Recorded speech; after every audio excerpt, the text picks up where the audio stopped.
This is the Finding Business Happy podcast with me, Janelle McGrath, the founder of Market Veep.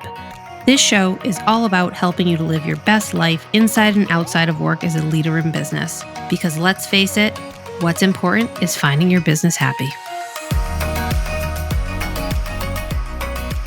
Thank you, everyone, for listening in today to the live recording of the Finding Business Happy podcast. Today, I'm super excited to chat with Mickey, who is the president of Lakeview Consulting, who is a grant writer extraordinaire, and just going to spill all of her secrets to help everybody get some free funding. Mickey, do you want to share a little bit about some of your massive success record and over 150 million in funding, a little bit about you and Lakeview? Right. Sure. So first of all, Janelle, thank you for having me on. I really appreciate it. And I love talking about manufacturing grants. So I started this business after 25 years in manufacturing. I actually worked in manufacturing companies. I worked with manufacturing companies. And in the process of working for those companies, I learned that grants could help support things like training, things like recycling. And there were some pretty large initiatives back around 2008, 2009 that were a result of the recession back then. And I was working in a steel service center. And you know, my big story is that, and where I came to grant writing was in the process of helping that company get a grant for $2.3 million for their work. I discovered that my passion for writing and my technical expertise could combine to really help manufacturers find and access funds. And that was the premise for me starting Lakeview Consulting. So I started it in 2010 as a side hustle, incorporated in 2014. So we'll be 10 years officially in business this year. That's awesome. And $150 million later, yes. And so, so we've been very successful in helping manufacturers find and get grants to the tune of about $150 million in total. And so it's been a journey, but it's been a good one. And so now I do these types of live streams, podcasts, presentations all over the country to try to help as many manufacturers understand grant funding as possible. That's wonderful. 10 years is such like a milestone, I think, in any business. I think 5, exactly. But 10 is like you've been around, you've seen a lot of things.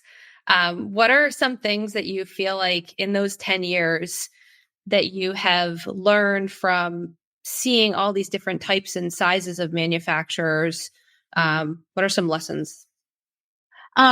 Great lessons. I think the biggest ones that I've learned are project design is key to getting a grant. So if you don't have a well thought out project that you're seeking a grant for, you're behind the 8 ball. We help a lot of companies do that. We help a lot of companies like kind of solidify their designs and then help them find and get the grants.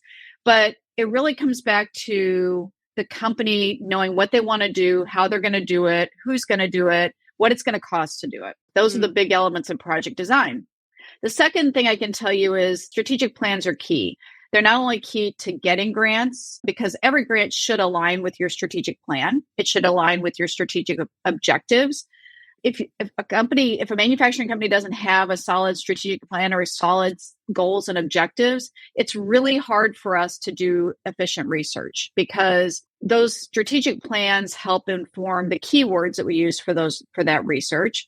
And then the objectives definitely play into the grant applications that are written as a result. So that would be the second lesson learned is really keep your strategic plan up to date, keep your objectives and goals up to date, and use those to help you find and access grants. And the third thing I've learned is that no matter how big the company, we are currently working with some very, very large companies, large manufacturing companies that I always assumed would just have internal resources to find and get grants. And that isn't necessarily the case. So we are helping some very, very large and well-known companies now find and access grants. And so it's been a bit of a surprise for me, but also a lesson learned that I just because they're large doesn't mean they have those resources in-house. Yeah. I think on our side too, from agency side, we've had a similar experience where it was also a surprise, like large enterprise level organizations, you think that they have these massive, which they do, large marketing and sales teams, but they still need more arms and legs to actually be able to execute on a lot of the campaigns. Right. When you talk about like having that strategic plan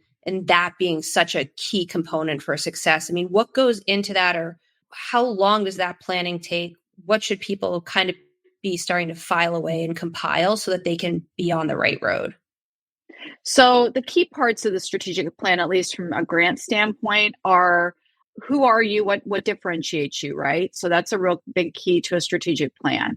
Goals and objectives, because every strategic plan should carry some overreaching goals for the company, revenue or sales or marketing goals.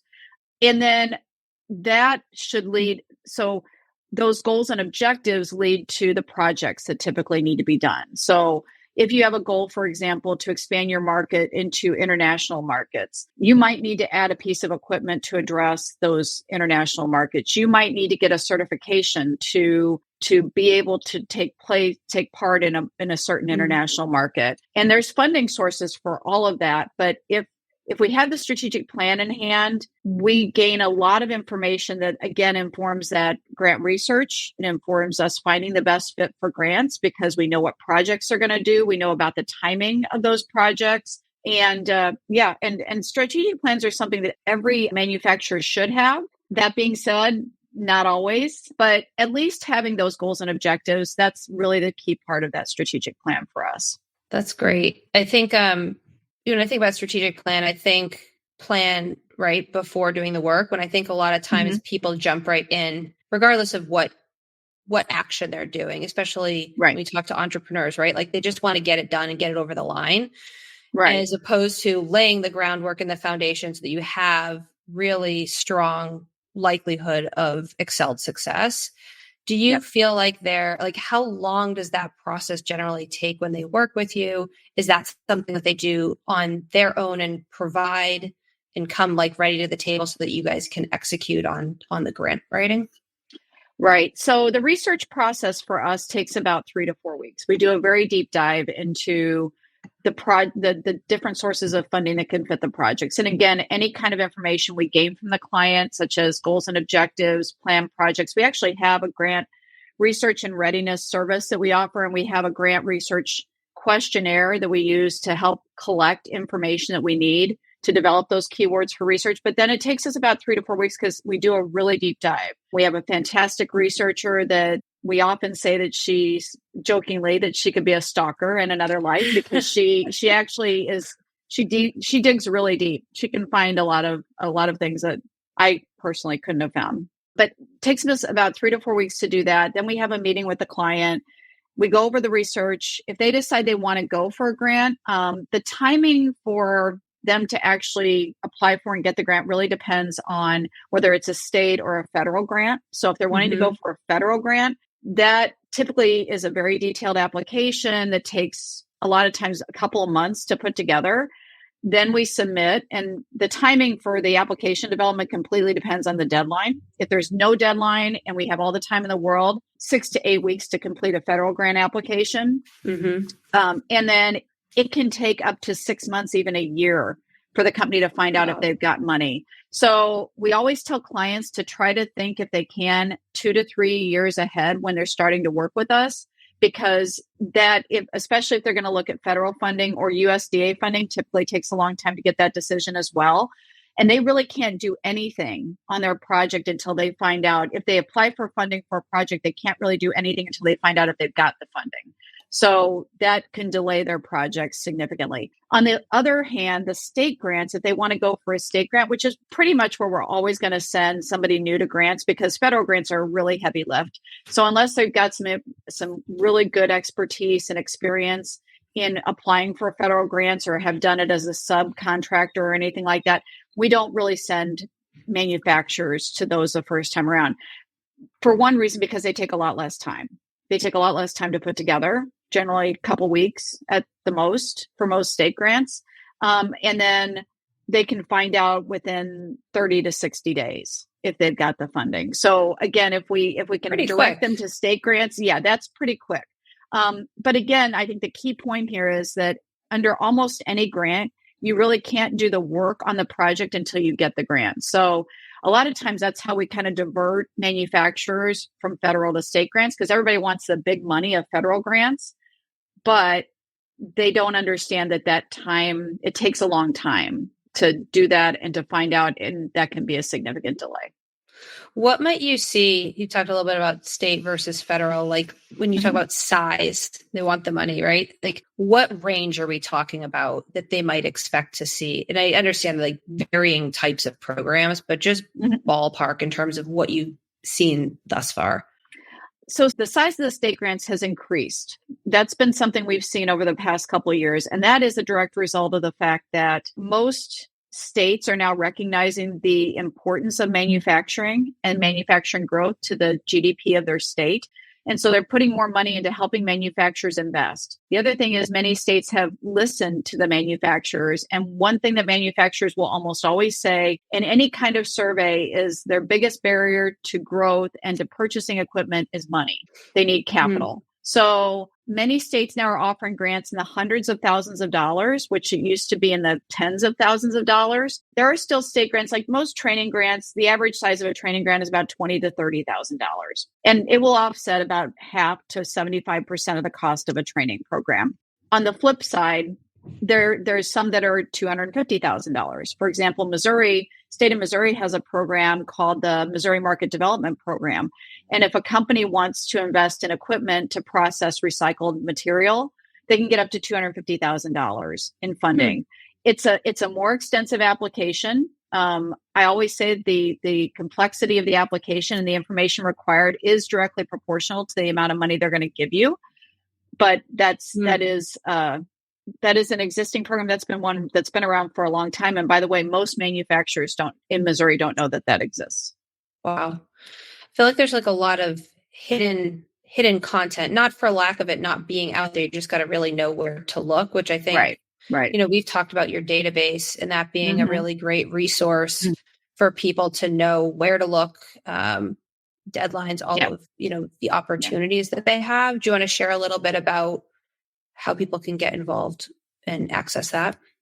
Sure. So we're actually going through a little bit of a redesign of the database right now. Hopefully by the end of this month, by the end of June, we will have that done. But if you go to lakeviewconsulting.net, my website, you can actually see, you can preview the database, and you can actually see a limited version for free that you'll be able to see just some basic information on grants. And then we will also have a subscription-based premium database that will allow for full viewing of all the details on the grant, including contact information, websites, deadlines, amounts, award amounts. So you get a limited view in the free version, and then in the premium version, which is $25 a month, and you can cancel it at any time. You can get a full version that gives you all the information. Awesome. I think, you've referenced training grants, products, machining.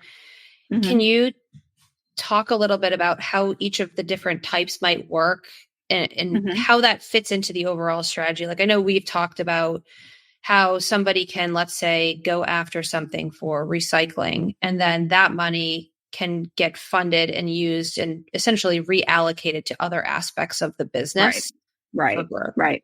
Yeah. So like I'll use this training grants as an example. If you get a $30,000 grant to help with training, that frees up that money in your budget to be able to do additional training, or to be able to invest in marketing, or to be able to invest in, other equipment. So I often tell people that one of the biggest benefits of grants is obviously you don't have to pay it back.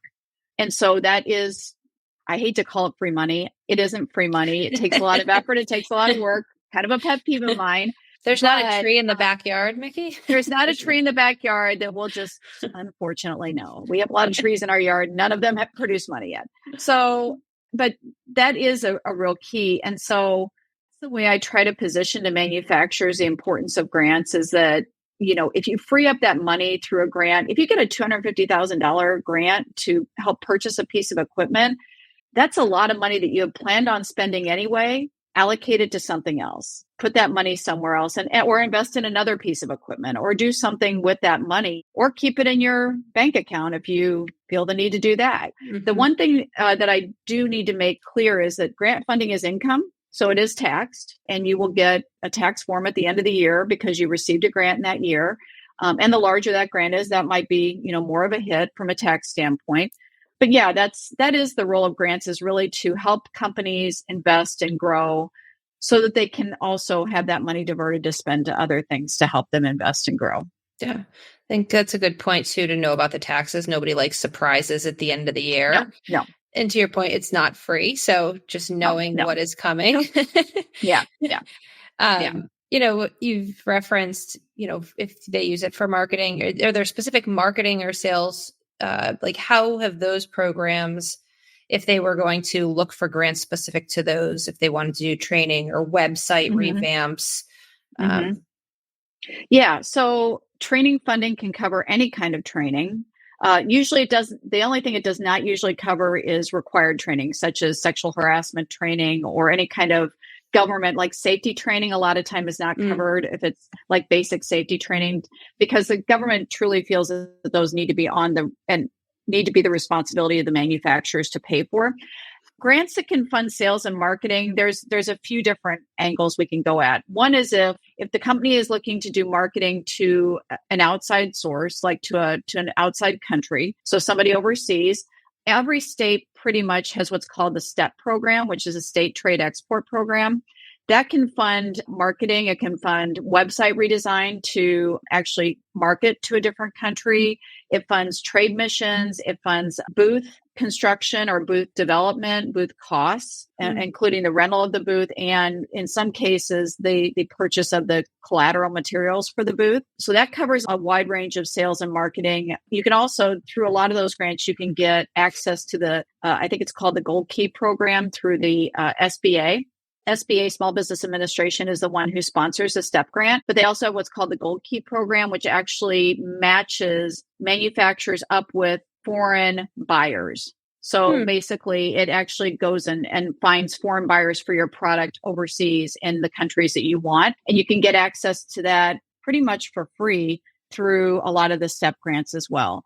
STEP grants are typically $10,000 to $15,000. They're some are $20,000, $25,000. The good thing is you can apply more than one time for those grants. So if you receive it one year and then you're going to a different trade mission or trade show the next year overseas, like you're going to a different country, or even if you're going to the same country, you can apply again.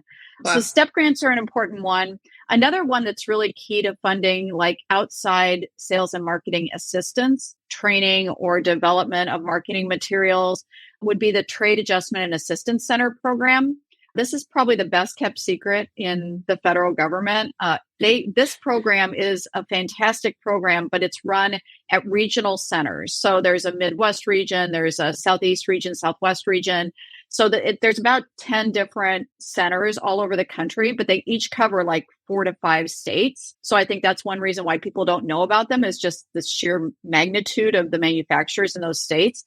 But those actually are dependent on your historical last 3 years revenue and employment numbers. If those numbers have dropped over a 3-month period by more than 5%, so revenues dropped more than 5% and employment's dropped over 5%, for a 3-month period in the last 3 years, you could qualify for those grants. They help companies directly. We don't take part in writing any of those grants, but it's a wonderful resource. And I always tell people, even if you think you're on constant growth, you might be surprised, because they actually plop your numbers into an Excel spreadsheet and they tell you right away if you're qualified. If you're qualified, they can get up to $75,000 of funding for a total of $150,000 in projects. But those projects have to be delivered by somebody external to the company. So grant writing through our company could be covered. Your marketing services, Janelle, could be covered under those grants. They're really fantastic grants. And again, very well kept secrets. So those are the two main ones. Some states do have similar programs to the TAC, the Trade Adjustment and Assistance Center program, to fund things like cybersecurity assistance, or very targeted. Around COVID, they had a lot for like marketing, because people were trying to get into new markets and that type of thing. Yeah. I've seen some of that wane, but there are still some grants out there that can fund unique and very niche type marketing projects. So those would be at the state level more than likely. Those are great examples. I know the TACs that I have spoken to are just like the nicest, most helpful people too. They are. So they are. So they are. Who, people who are listening, you should absolutely reach out. I'll make sure to drop some of their contact information as well and the resources as well as Mickey's. That great resource for people. Yep. They really are. Do you want to talk a little bit about local incentives versus tax credits versus grants? Because I think about when I think about quote unquote free money, in my mind think about grants and this big long process, but there's all of these other avenues as well. Sure. So our funding that's applied that's given to a company, it's a check basically. Gets sent to a company. As long as you do everything you say you're going to do in the grant application and you provide proof, you get a check. And by the way, most grants are reimbursement. So you do the project and you get the money after you get the project done and you provided proof. Sometimes if it's a longer project, they will provide like progressive payments, progress payments, maybe at 3 months and halfway through and at 12 months if it's a year-long project. Some training grants even do that. If it's an extensive training program, they might provide, some key point or milestone payments. So grants are a check. You get it when you do the work. You don't have to pay it back. I always like to tell people, unless you don't do what you say you're going to do. Okay. If you don't, and we've had this with a couple of clients that have said, we're going to train 50 people and we're going to invest $100,000 in equipment. Well, then they don't train 50 people and they don't invest $100,000 in equipment. Every funder has the right to claw back, every funder. So that's something that it's really important to know. So if you say you're going to do something, I always tell people to be conservative. So on the other side of that is tax credits. So tax credits are offered at the local level and at the state level. Some will fund like county taxes, some will fund state taxes. Some key ones for manufacturers are R&D tax credits. A lot of states and the federal government have a very strong tax credit program called the R&D tax credits. It isn't what it's the worst named program known to man because it isn't true R&D. It's not what people think of like with test tubes and all that kind of stuff. It's actually funding manufacturers that custom design like products for their clientele, which a lot of manufacturers do. They might have 100,000 SKUs because they do one-offs a lot. So anything that requires a trial process, so they make it, they test it, they make it again better, they prototype, those types of things. All that labor that does that in a company can be covered under an R&D tax credits. So the main difference between tax credits, by the way, and grants is that tax credits are applied to your federal or state taxes, and it reduces your tax liability. So the good thing is it still makes an impact on your bottom line, just in a different way. It reduces your taxes, which reduces your tax expense. Whereas a grant is actual income that comes in that goes to the top line that, you get as a reimbursement for something you've done. So there's R&D tax credits, and a lot of states, like I said, also have R&D tax credits at the state level. The good thing about R&D tax credits, you can go back 5 years for that labor. So if you get somebody that does a good cost segregation study, and there's a lot of accounting firms that offer those, a lot of the larger accounting firms offer cost segregation studies, you can recapture $500,000 to $1 million. And that is not uncommon in labor. And then you can carry that forward for 3 years to offset your tax liability. So some companies have actually offset 3 years worth of total federal taxes. Wow. And so that makes a huge difference for a lot of companies, especially if they're in that kind of sweet spot of R&D tax credits. Another one is new market tax credits. That's also a federal tax credit. That's for companies based on location. It only applies to companies that are in what's called disadvantaged areas, or those areas of low income, high poverty, high unemployment. So they're federally designated by census data. So they're federally designated areas. But those can also be very substantial for companies. Those can be in the tens of millions of dollars, depending on the investment that the company is going to put in. They also look at economic benefit for new market tax credits. So how many people are you going to hire? How much investment are you going to make? That type of thing. So those are the two key ones. But there's also at the local level, there's a lot of times there's enterprise zones, which can get incentives such as maybe elimination of withholding tax. I've seen that at both state levels and local levels. So enterprise zones can be really key. Local incentives a lot of times might be small grants. Like if there's a lot of cities have done these facade grants. so that you can actually get grant funding to improve the facade of your business if you're like in a downtown area. And a lot of local communities have used those to make their downtown areas better. Opportunity zones are another category. There's not actually funding associated with that. Mainly it encourages investment in those opportunity zones. So that's another area that, but the biggest difference between a grant and anything else is one, it doesn't have to get paid back, and two, it goes directly to your top line. Tax credits, loans are also a good alternative for a lot of startup companies. A lot of startup companies can't apply for grants. They don't have the financial history. They don't have the sales history. They don't have, the profitability history. There's no history there for a funder to be confident they're going to spend the money well. So a lot of startup companies can't get grants, but I do direct them to like SBA loans, USDA loans. Those can be great loans for helping to just start up a business, procure capital, do the things that you need to get going. And then once you've been in business for 2 to 3 years, then you can start applying for grants. That's when grant funders are going to be a little more confident in what you're doing. No, that's great advice too. I think people who hear this will be excited, but just making sure that you have all of the prerequisites, if you will, in place. Yes. Are there things that, other than time in business, are there things that people would not be a good fit for grants? I mean, obviously every grant is different, but big 10,000 foot view things that usually automatically disqualify somebody as not a fit. Well, like I said, the startup thing, if they are brand new to the business, they unfortunately can't apply for a lot of grants.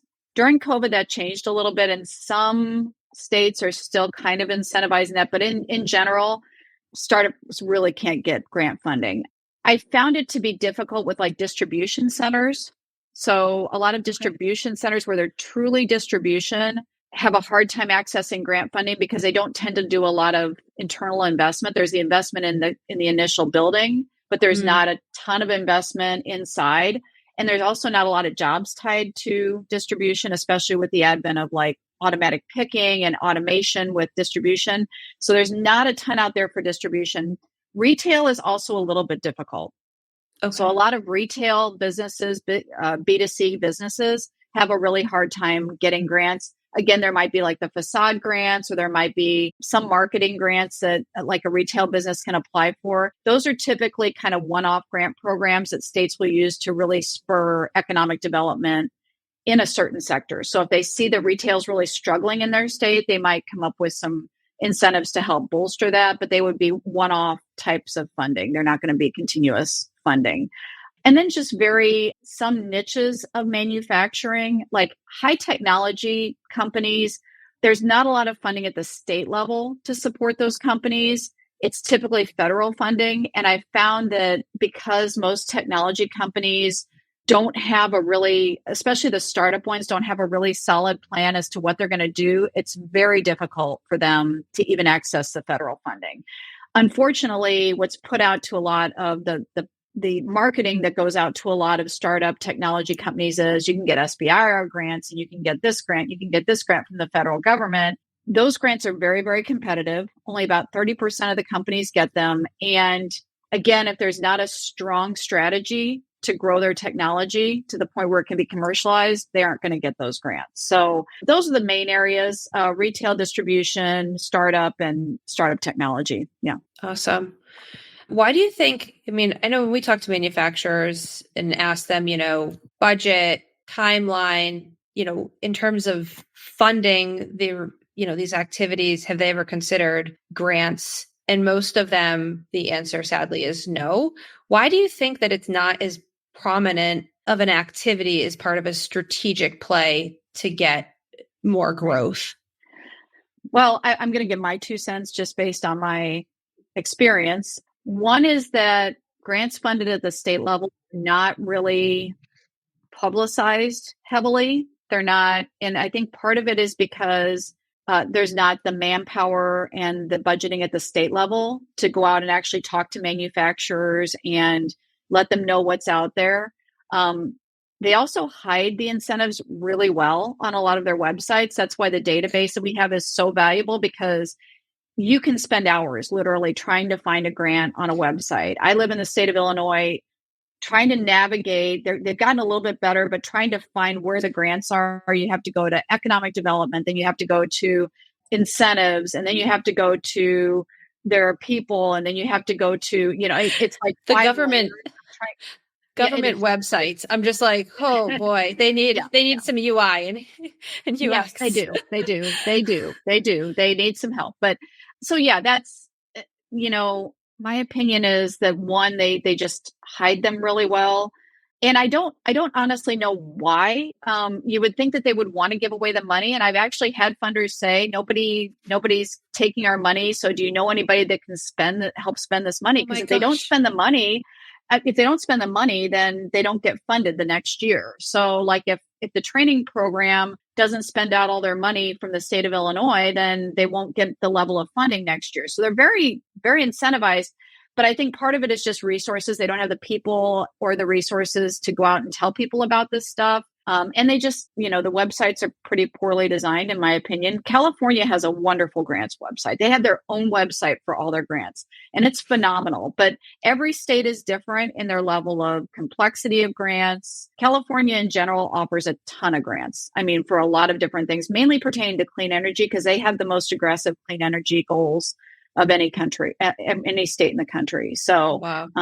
Lots of grants out there for clean energy. So I also think that manufacturers really don't take the time, unless the grant is put in front of them. I don't think they take the time to go out and look, because they know that, and it's just something they don't even know what to look for a lot of times. They could type grants into Google and they'll get 30,000 results, so it's trying, then they quit. They don't have the manpower or the time to either find, and if they do find it, they don't have the time or the manpower to apply for the grants. So I think too, to your point, like typing it into Google, right? Like the idea of getting pages and pages of search results and then having to have the expertise to go through and say, okay, I think about RFPs. When we look at an RFP of the, 40 pages of the qualifications, I think about grants and having to go through that same process for somebody who is not living and breathing in that space. So, what would you advise is like a good first starting point, and like, how could people really take advantage of the first step? And they say, like, I'm ready to do some kind of grant. I don't know which one, but what would be that step?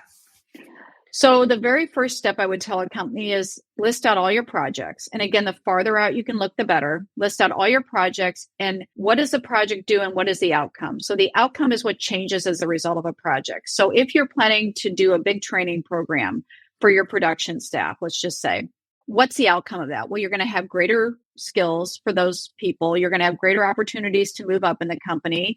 So list out your projects, list the outcomes. What you can then do is, I would love for you to go to the manufacturing grant database and search by activity and search by state. But if you just want to do a Google search, probably the best advice I can give is to do grants, your state, and then whatever type of project or whatever, or for job growth or for increasing skills. That's probably going to give you the best, shortest list. You're still going to get 100 or so and some very unapplicable types of results. But that would be my best advice. And that's, again, why we did the manufacturing grant database, because we wanted a place for people to go and just do a very targeted search based on what they were doing. Because you can't really do that through Google. It's really hard. No, it's a wormhole. What is the one takeaway that you want people to leave with here today? There's money out there. There's money out there to support all types of different efforts, including sales and marketing. Don't leave money on the table. At least look into grants. And I'm happy to have just a free 30-minute discovery call with anybody that's listening to this, anybody that sees this. You can go to my website through the contact tab. You can contact me. I'm happy to have that discussion and just talk through your projects with you and talk about the potential for funding. If we had that conversation, you say, you know what, it's just not for me. Or I've had companies say, we don't have the resources to even give you the information that you need, because there is a lot of information that we need. That's fine. But at least they know that it's out there. I think that not knowing, knowledge is power. So not knowing really leaves a company at a disadvantage. So have the call and figure out if that's something you want to do. Awesome. Yeah. And then, when we think about finding business happy, like this intersection of life and business, what does finding business happy mean to you? What does that look like? I always say I'm like in the best type of business because I truly feel happy when a client gets money. When a client comes to us and says, guess what? We got that $30,000 grant, or guess what? We got that $8 million grant. That just creates, knowing that we had a part in that makes me so incredibly happy. And the other thing I know is as we grow, because I do have 4 employees, and I feel really good when one of those employees can buy a house because I know I played a part in that. So I think just the knowledge that what we do makes such a huge impact in manufacturing, and knowing that these companies are going to go out and invest millions of dollars because we help them get that money where they wouldn't have before. I'm in the best business there is because I just get to experience that so much. So that's wonderful. There's no greater feeling than seeing somebody else be successful from, an action that you guys did together. And to your point, all the families, right? The families in your company and then the families of all of those organizations. So it's not just about the money, the impact on their communities. So very cool. Yep. Well, thank you, Mickey, so much for your time, your advice. So many good things in here. Make sure to share all of your resources as well and upload this into our podcast. And we'll make sure to share Mickey's information for anybody who has additional questions. Thank you so much. Thank you, Janelle. You're welcome. Have a great rest of the day. Thanks for listening in, everyone. Finding Business Happy. Thank you for listening to Finding Business Happy with me, Janelle McGrath, the founder of MarketVeep. If you want a roadmap to finding and keeping your business happy, download our free guide now at marketveep.com/happy.